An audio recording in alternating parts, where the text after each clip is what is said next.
Hello everyone, welcome to PW only IAS और स्वागत है आपका इस हफ्ते की प्लेसेस न्यूज़ की डिस्कशन में। चलिए शुरू करते हैं डिस्कशन और जानते हैं इस हफ्ते की सारी इंपॉर्टेंट लोकेशंस। आपको करना है अपने मैप पे लोकेशंस को मार्क और हम करेंगे इन्हें डिटेल में तैयार। तो चलिए अब शुरू करते हैं डिस्कशन। ध्यान रखिए कि वर्ल्ड मैप पे जहाँ भी आपको एक लोकेशन आप कवर कर रहे हो उस लोकेशन को जो भी मैं कवर करवा रहा हूँ वो वजह यह है कि उसका एक कॉन्टेक्स्ट है, रिसेंटली वो क्यों न्यूज़ में है और प्रीलिम्स के पॉइंट ऑफ व्यू से उसकी क्या रेलेवेंस है। और आपको ध्यान ये रखना है कि आप अगले दिन कभी भी न्यूज़पेपर पढ़ें या उस लोकेशन के बारे में सोचें तो एटलीस्ट आपको मैप इमेजिन करना है कि वर्ल्ड में कहाँ पर वो देश या वो लोकेशन लोकेटेड है, ताकि उसके आसपास के डायमेंशंस को आप समझ पाएँ। तो चलिए अब आगे बढ़ते हैं और डिस्कस करते हैं, लेकिन पहले एक practice question. With reference to the geography and geopolitics of Lebanon, consider the following statement. Lebanon share land borders with Syria, Israel and Jordan. Blue Line is UN recognized international boundary established to resolve the maritime dispute between Lebanon and Israel. The Litani River, the longest river in Lebanon, is unique in this region. It flows entirely within the country's national boundary. The Bekaa Valley, a fertile agriculture region, is situated between the Mount Lebanon range and Anti-Lebanon range. Which of the following are correct? 1, 2 and 3, 1, 3 and 4, 3 and 4, 2 and 4. आप मुझे उसका सही answer बताइए। इतने time से Lebanon हम चिल्ला रहे हैं, लेबनान न्यूज़ में है, इजराइल के साथ जंग हो रखी है। बस एक बार भी अगर आपने मैप ढंग से देख लिया, जो मैं खुद भी आपको कई बार कवर करवा चुका हूँ, अगर आप फॉलो कर रहे हैं तो आपको वो अभी ये आंसर दिख जाना चाहिए सही सही क्या है।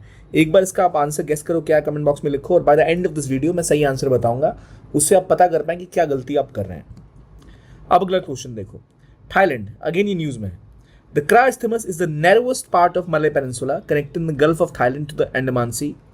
The India-Myanmar Trilateral Highway is designed to connect Moreh in Manipur to Mae Sot in Thailand. Thailand is founding member of BIMSTEC and shares a direct land boundary with India's northeast states. India and Thailand share a maritime boundary in the Andaman Sea, delineated by the 1978 agreement. तीनों चारों options को बड़े आराम से पढ़ो, कोशिश करो कि आप इसका सही आंसर लिख पाओ। इससे एक आपको ब्रॉड आइडिया लग जाएगा आप कितना सही लिख पा रहे हो, क्या गलती कर रहे हो। इसको एक बार पढ़ना है आपको, ठीक है, और फिर गेस करना है क्या सही आंसर है, ठीक है। चलिए अब आते हैं, एक बार आप इसको लिखो कमेंट बॉक्स में, सोचो कि कहाँ थाईलैंड है, कौन सा ये क्रा इस्थमस कहाँ पर है, क्या लैंड बाउंड्री है, क्या मैरीटाइम बाउंड्री है। इसको बस इमेजिन करो कि थाईलैंड की लोकेशन आप मार्क कर पा रहे हो दिमाग में या नहीं। अगर नहीं तो फिर एक बार मैप आप एटलस खोलो, ताकि एक बार ना इस तरह से आप कवर करोगे, चीज़ें आपके लिए आसान हो जाएंगी। Now let's start our discussion with first of all Lebanon और ये ब्लू लाइन क्या कहानी है। अब देखो लेबनान के बारे में ना पहले आपको थोड़ा पता होना चाहिए। लेबनान एक ऐसा देश है जो इजराइल के ठीक ऊपर लोकेटेड है और लेवांत के रीजन में। अगर मान लो ना ये मेडिटेरेनियन सी है, let's say this is Mediterranean. अब ये मैप पे भी देखेंगे पर पहले इमेजिन करो आप, ये मेडिटेरेनियन सी है, ये इजराइल है, ठीक है। यहाँ आपको ये इजिप्ट आपको दिखेगा, मान लेते हैं। तो इजराइल के ठीक ऊपर यहाँ अगर इजराइल है, इजराइल के ठीक ऊपर यहाँ पर वो देश है, इसका नाम है लेबनान। लेबनान ऐसे है, ठीक है, और लेबनान के ऊपर से यूं घूम के आता है जो कंट्री, ये है सीरिया। दिस इज लेबनान, ये है इजराइल। इजराइल ने थोड़ी ज़मीन इनके भी कब्जे कर रखे, तो इजराइल का हाल कुछ ऐसा सा है अभी। इजराइल इज लाइक दिस, इनका बॉर्डर यहाँ भी है, इनका बॉर्डर यहाँ भी है, इनका बॉर्डर यहाँ भी है, ठीक है। तो ये ध्यान रखो, मैं फिर से आपको दिखाता हूँ। मान लो मेडिटेरेनियन है, हम मान लेते हैं ये इजराइल है, तो इजराइल के ऊपर आपको दिखेगा ये वाला हिस्सा, दिस इज योर लेबनान। और लेबनान को घेरे हुए हैं ऊपर से चारों तरफ से एक और देश, वो देश कौन सा है, वो है सीरिया, ठीक है। और यहाँ इन्होंने अपनी बाउंड्री और बढ़ाई हुई है, यहाँ पर कब्जा कर रखा है लोगों ने सीरिया के ऊपर। यहीं पर ये इलाका है गोलन हाइट्स का, यानी एक ऐसी ज़मीन जो है सीरिया की पर कब्जे में इजराइल के हैं। बस आपको रफली इतना भी आप अगर इमेजिन कर सकते हो तो आपके लिए चीज़ें आसान हो जाएंगी।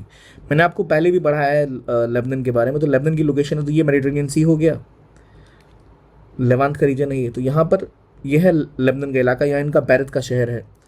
और न्यूज़ क्या है यहाँ पर, असल में हो ये गया है कि सदर्न लेबनान में, देखो सदर्न लेबनान क्या हुआ, लेबनान अगर अब देखो इसको लेबनान को, तो सदर्न लेबनान मतलब ये वाला इलाका, यहाँ पर बमबारी की है इसराइल ने, और वहाँ 16 से ज़्यादा लोगों की जान जा चुकी है। अब ये बमबारी जो इसराइल ने की है, ये क्यों किया, आखिर इसराइल का क्या झमेला है लेबनान के साथ, क्यों ये बार बार हमले होते हैं। तो अभी इस वीडियो में हम एक बार के लिए ही इस पर पूरी क्लैरिटी ले लेंगे, ताकि आपको बार बार इसके बारे में सोचना ना पड़े। तो ज़रा इसको डिस्कस कर लेते हैं। तो पहले ज़रा ज्योग्राफी समझ लें, कहाँ पर है लेबनान, तो मेडिटेरेनियन की साइड से लेवांत के इलाके में है। इसके एक तरफ सीरिया है जो आपको दिख रहा है ना, इधर भी सीरिया इधर भी सीरिया, और यहाँ पर एक तरफ इजराइल है। तो यानी इसके आसपास दो ही देश हैं, सीरिया और इजराइल, और बाकी एक तरफ मेडिटेरेनियन सी है। इसके कुछ इंपॉर्टेंट शहर हैं जैसे सिदोन, टायर, ट्रिपोली और बैरत, इसका कैपिटल बैरत है। अब जरा समझो इसका इतिहास क्या है, लोकेशन पहले समझ लो क्या है। देखिए न्यूज़ में आया था लगातार हमले यहाँ पर हो रहे हैं। तो देखो ये है इजराइल, लेबनान आपको इस तरह दिखता है, इजराइल के ठीक ऊपर। चलिए अब जरा मुद्दे पे आते हैं। यहाँ बैरत इसके ठीक ऊपर है, यहाँ पर तायरे का शहर है, साउथ लेबनान के अंदर ही आता है। तो जरा मैं इसको समझाता हूँ असल में हो क्या आया, हो क्या गया इस रीजन में, क्यों इतनी तबाही मचती है। तो देखो सबसे पहले समझो कि लेबनान की कहानी क्या है। देखो लेबनान एक ऐसा देश है, मैं अगर लेबनान की बात करूँ तो लेबनान एक ऐसी कंट्री है जो कि 1945-43 के आसपास इंडिपेंडेंट होती है। यहाँ पर शिया भी है, यहाँ पर सुन्नी भी हैं, और यहाँ पर शिया सुन्नी के साथ साथ क्रिश्चियंस भी हैं, और लगभग तीनों ऑलमोस्ट 30% के आसपास है, 33% के आसपास इनकी पॉपुलेशन इक्वल है, वन थर्ड। तो इन्होंने इंडिपेंडेंस के बाद इनके देश में ज़बरदस्त सिविल वॉर छिड़ गई, सालों तक सिविल वॉर चलती रही। तो सिविल वॉर में होता ये था कि जो सुन्नी ग्रुप थे इसको अपने सऊदी अरब वाले सपोर्ट करते थे कि भाई तुम लोग लड़ो, हम तुम्हारे साथ हैं। शिया वालों के साथ कोई वैसे खड़ा उस टाइम में नहीं होता था, क्रिश्चियन वालों के साथ फ्रांस का सपोर्ट इनको रहता था। तो असल में हुआ ये कि बाद में, एक मैं शॉर्ट में बता रहा हूँ, बाद में लेबनान का एक सॉल्यूशन ढूंढा गया कि यहाँ पर ना हम एक सिस्टम लगा देंगे जहाँ से इसका डिवीजन हो जाएगा। सिविल वॉर सालों तक चली, 1975 से लेकर 1990 तक। मैंने बोला यहाँ शिया भी थे तो, और क्रिश्चियन भी हैं, और इसराइल के ठीक ऊपर है। तो असल में हुआ ये था कि यहाँ पर सीरिया ने भी हमला कर रखा था, यहाँ पर इसराइल ने भी हमला कर रखा था। इन देशों ने इनके ऊपर हमला कर दिया, और ये हमला होने की वजह से थोड़ी सी इनको दिक्कत आ गई, भैया क्यों इनके ऊपर हमला हो रहा है बार बार।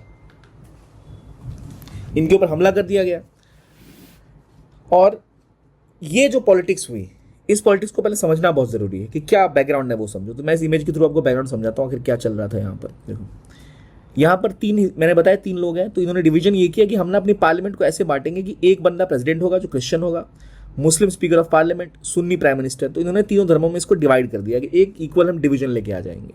सिविल वॉर यहाँ 1990s तक चली। मैंने बताया आपको इसराइल और सीरिया ने यहाँ हमला कर रखा था। इस सिविल वॉर में यहाँ 10,000 से ज़्यादा लोग मारे गए थे, और इसके ऊपर इलाके पे लगभग सीरिया का एक तरह से कब्जा था। लेकिन बाद में जब सीरिया यहाँ से हटी, तब यहाँ पर एक फोर्स बहुत मजबूत हो चुकी थी। उस फोर्स का नाम है हिजबुल्लाह। यहाँ पर एक ग्रुप बहुत मजबूती के साथ खड़ा हुआ, उसका नाम था हिजबुल्लाह, जो एक बहुत मजबूत प्लेयर बन के उभरा। हिजबुल्लाह एक ऐसा ग्रुप है जिसको सीधा सीधा ईरान का समर्थन है। अब हिजबुल्लाह भी शिया, ईरान भी शिया, ठीक है। अब देखो गौर करो, ईरान ने ग्रुप को सपोर्ट किया हिजबुल्लाह। सीरिया का पहले यहाँ कब्जा था कुछ हिस्सों पर। सीरिया कैसी कंट्री जहाँ पे शिया का इन्फ्लुएंस था, तो शिया वालों का सपोर्ट ईरान से आ रहा है, सीरिया से आ रहा था। सुन्नी वालों को सपोर्ट सऊदी से आया था, क्रिश्चियंस को सपोर्ट फ्रांस, ब्रिटेन यहाँ से मिल ही रहा था। सिविल वॉर जब खत्म हुई तो 2006 का पीरियड जब आया यहाँ पर, तो एक बड़ी सी लड़ाई हुई थी इसराइल और हिजबुल्लाह के बीच में, जहाँ पे हिजबुल्लाह ने इसराइल को बहुत नुकसान पहुँचाया था। तो हिजबुल्लाह की बहुत इज्जत बढ़ गई। इस इलाके में देखा जाने लग गया कि हिजबुल्लाह जो है ना बहुत पावरफुल ग्रुप है। हिजबुल्लाह इकलौता ऐसा ग्रुप है जो, असल में हिजबुल्लाह है क्या, तो Hezbollah is a militant group. ये ऐसा नहीं कि लेबनान की आर्मी का नाम हिजबुल्लाह है, नहीं। हिजबुल्लाह वहाँ पर एक ग्रुप है, मिलिटेंट ग्रुप। ये यहाँ बहुत पावरफुल हो गया, और खासतौर पे लेबनान के सदर्न हिस्सों में इसका दबदबा पूरी तरह स्थापित हो चुका है। तो इसका दबदबा इतना ज़्यादा है कि वहाँ से इसराइल के ऊपर हमले करता रहता है। मतलब ये अगर मान लो, जो मैंने आपको पहले भी समझाया, ये अगर इसराइल है तो यहाँ इस हिस्से में, निचले हिस्से में इनसे झगड़ा होता रहता है साउथ लेबनान में। यहाँ पर साउथ का हिस्सा अगर लेबनान का मान लो तो यहाँ इसराइल की बाउंड्री लगती है। मतलब पिछले मैप में देखा ना, यहाँ इसराइल है, ये लेबनान है, तो इसके आधे हिस्से में, इस इलाके पे दबदबा ज़्यादा है हिजबुल्लाह का। तो यहाँ इसराइल और हिजबुल्लाह के बीच में झगड़ा होता रहता है, जिसका दंश पूरा लेबनान झेलता रहता है। और लेबनान में बहुत से पैलेस्टीनियन रिफ्यूजी भी गए। मतलब कहा ही जाता है पर कैपिटा के हिसाब से हम देखें तो लेबनान में दुनिया के सबसे ज़्यादा रिफ्यूजी रहते हैं। ये वो रिफ्यूजी हैं, जब इसराइल ने पैलेस्टाइन के ऊपर कब्जा किया तो बहुत से पैलेस्टीनियन गए थे लेबनान में रिफ्यूजी बनकर। तो इसलिए इसराइल का ये भी आरोप रहता था कि भाई ये जो फ़लस्तीन से लोग गए हैं, इनमें से कुछ लोग आतंकवादी हैं, ये हमारे देश पे हमले करते हैं, इसलिए हम तुम्हारे देश पे हमले करेंगे। तो इसराइल बार बार लेबनान के ऊपर हमले करता रहता है, और इसीलिए ये हमले बार बार होते रहे। और लेबनान में हिजबुल्लाह एक मजबूत फोर्स बन के उभरा, तो ये झगड़े अब बहुत ज़्यादा बढ़ गए हैं। इसीलिए बार बार आप देखोगे कभी ये बम मारते हैं, कभी वो बम मारते हैं, और ये ख़त्म होने का नाम ही नहीं लेते। तो इसके लिए कुछ सालों पहले एक आप कह सकते हैं फॉर्मूला ढूंढा गया था इस डिस्प्यूट को रिजॉल्व करने का। फॉर्मूला ये था कि भाई ना एक काम करते हैं, लड़ाई क्यों हो रही है? तो लड़ाई के पीछे कारण था इजराइल एक तरफ और एक तरफ है हिजबुल्लाह। ये दो खिलाड़ी हैं यहाँ पर खड़े। और हिजबुल्लाह की डोमिनेशन कहाँ है? हिजबुल्लाह की डोमिनेशन है इन साउथ लेबनान। ये वहाँ सबसे ज़्यादा मजबूत है। और साउथ लेबनान वो जगह है जहाँ पर बॉर्डर टच होता है लेबनान का इजराइल के साथ। हिजबुल्लाह का कहना था कि इजराइल अटैक्स अस।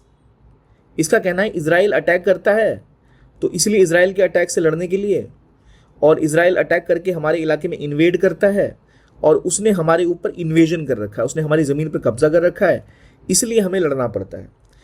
ये हिजबुल्लाह का कहना था। दूसरी तरफ आया इजराइल। इजराइल का कहना था कि हिजबुल्लाह अटैक करता है हमारे ऊपर, हिजबुल्लाह बॉम्बिंग करता है तो हमारे इलाके में, इसलिए हमें इनके ऊपर अटैक करना पड़ता है। और इजराइल का कहना है हम अपनी ज़मीन के ऊपर, हम इनकी कंट्री पे तो है ही नहीं। तो इसका सॉल्यूशन निकाला गया।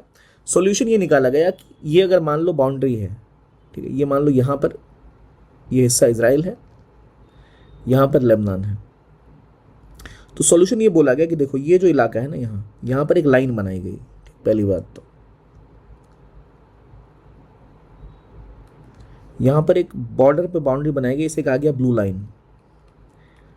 यूएन ने कहा भाई देखो ये है टेम्पररी, इसको मान लो बॉर्डर, दोनों देश इसको बॉर्डर मान लो।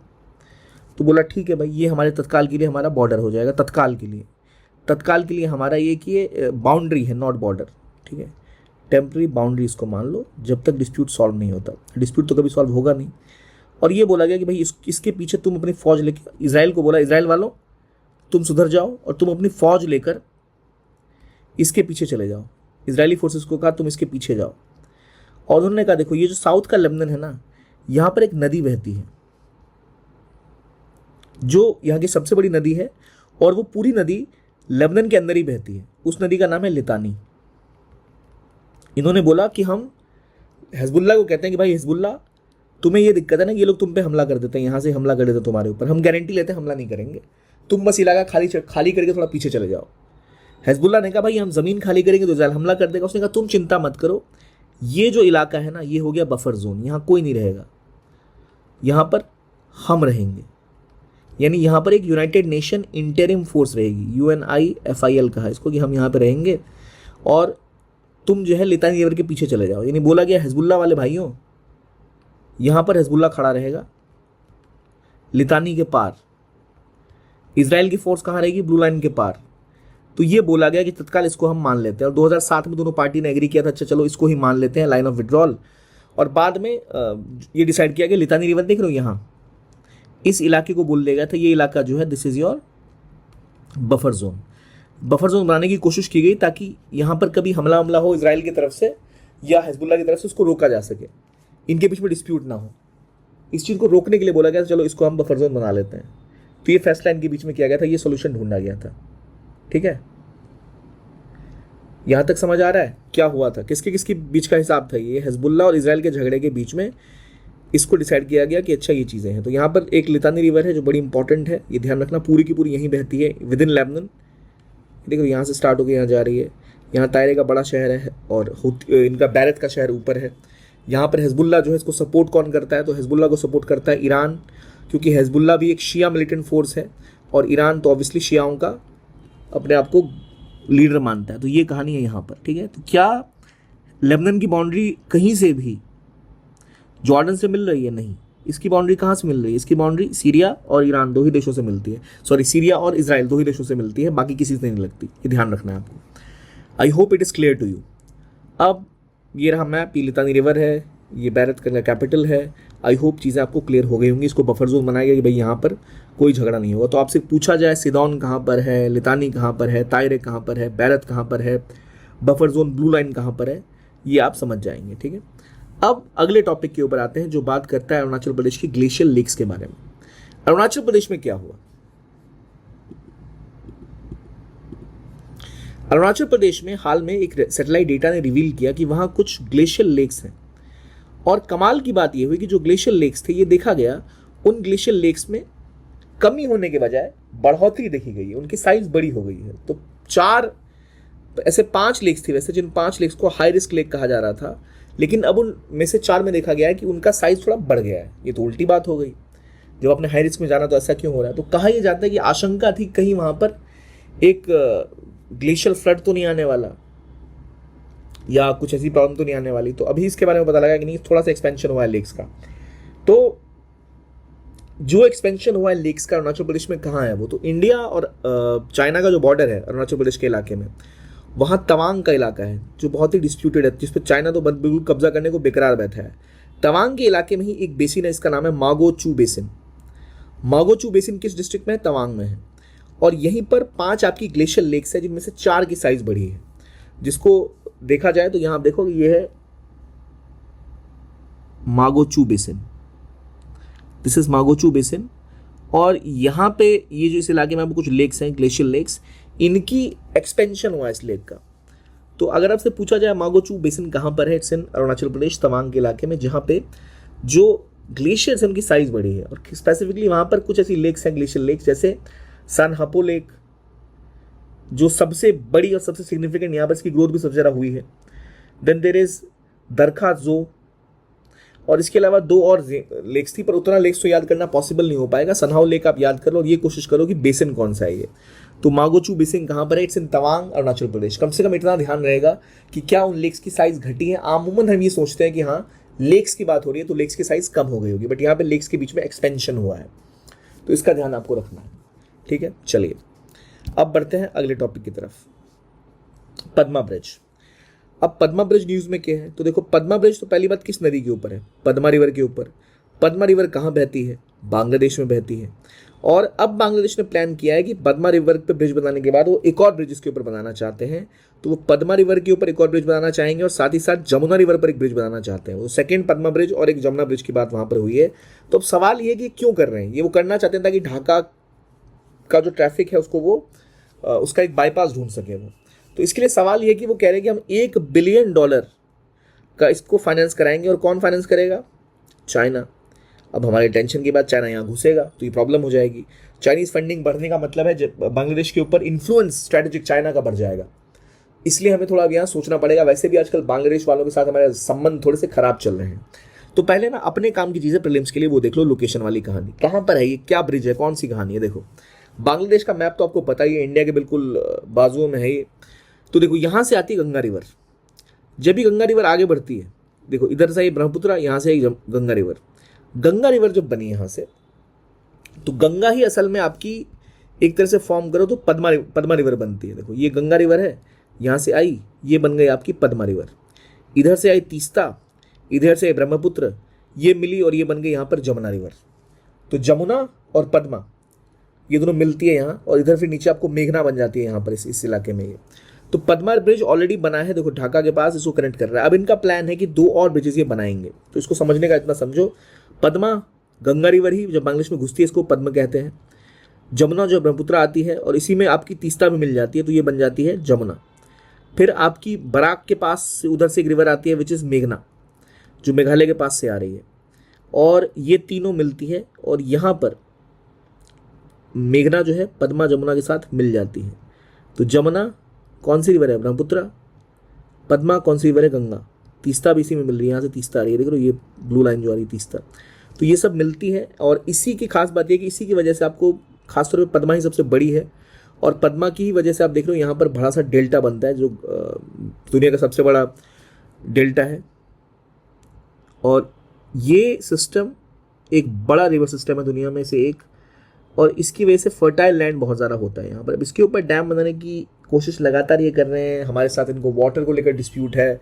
इसी साल 2026 के ऊपर इंडिया और जो बांग्लादेश के ऊपर 1996 में एक वाटर शेयरिंग एग्रीमेंट हुआ था, गंगा वाटर शेयरिंग एग्रीमेंट। तो अब उसको अब रीनेगोशिएट करने का टाइम आ चुका है। 30 साल का वो एग्रीमेंट था, तो इस साल उसको रीनेगोशिएट करना है। उसी बीच में खबर आ रही है कि ये बांग्लादेश चाइना से लगभग $1 बिलियन की इन्वेस्टमेंट लेकर यहाँ पर ब्रिजेस बनाएगा। तो वो एक प्रॉब्लम तो खड़ी हो ही सकती है इंडिया के लिए।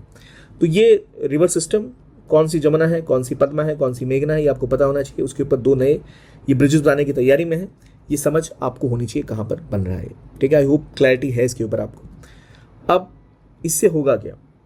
इससे इनका मानना है हम टनल बनाएंगे, चीज़ें बेहतर करेंगे, कनेक्टिविटी बढ़ेगी। इनका सबसे बड़ा पोर्ट है चट्टोग्राम, चट्टोग्राम से कनेक्टिविटी बढ़ेगी।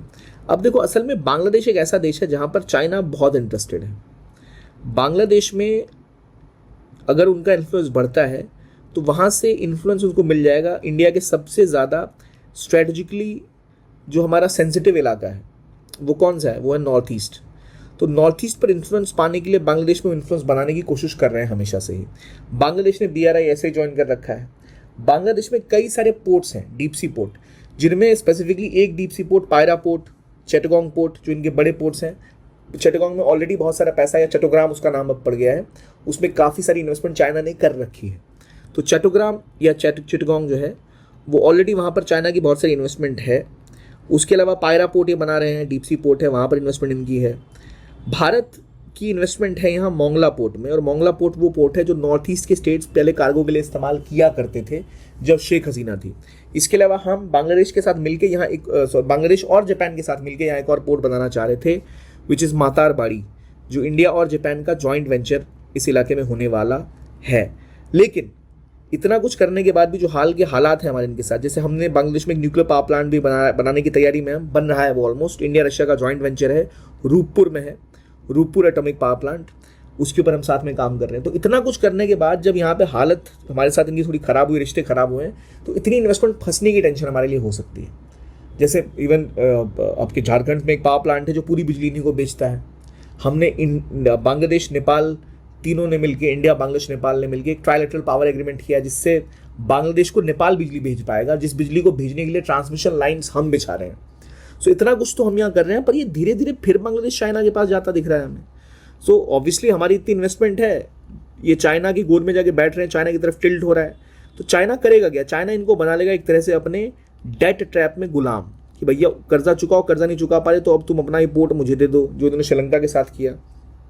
श्रीलंका में क्या हुआ, उनका जो यहाँ हम्बनटोटा पोर्ट था, ये हम्बनटोटा पोर्ट 99 ईयर्स के लिए चाइना के पास चला जा चुका है लीज में। तो इंडिया नहीं चाहेगा कि बांग्लादेश जो हमारे बिल्कुल नॉर्थ ईस्ट के करीब का इलाका है वहाँ ऐसी दिक्कतें खड़ी हों।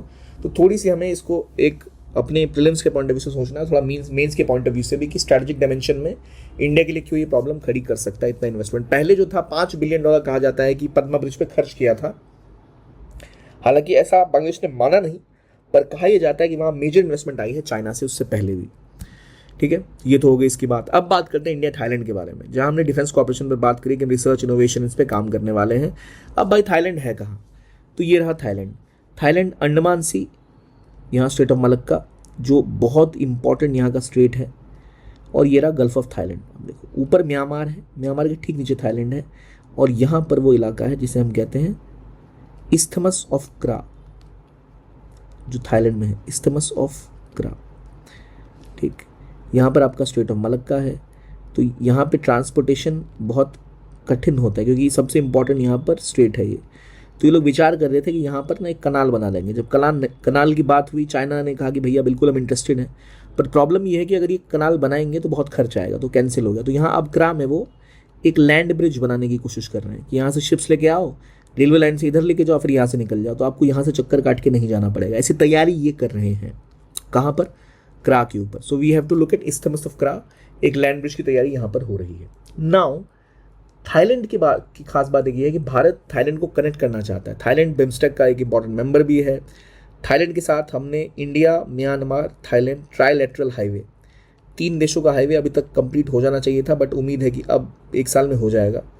ऑलमोस्ट हो चुका है। अगर म्यांमार में थोड़े झगड़े ना होते तो चीज़ें आसान रहती, जो कि इंडिया के मोरे से चलता है। मोरे तामू से वो निकलेगा, मायसोट तक पहुंचेगा। Mae Sot is a city in Thailand. ये पूरा कनेक्ट हो जा रहा है। फिर वहाँ से अब थाईलैंड घुस गए, थाईलैंड के हाईवे पकड़ के आप बैंकॉक तक जा सकते हो, ये कैपिटल तक। तो ये है। फिर हमारा प्लान है कि हम इनके साथ और कनेक्टिविटी पे काम करें और चीज़ों को डीपन करें। तो डिफेंस को लेकर ये बातें, क्योंकि इनका झगड़ा हाल में ही कंबोडिया के साथ हुआ। यहाँ पर प्रे विहार टेम्पल है, प्रे विहार टेम्पल को लेकर कंबोडिया और थाईलैंड के बीच में तगड़ा झगड़ा हुआ, ये हमने पहले भी कवर किया था।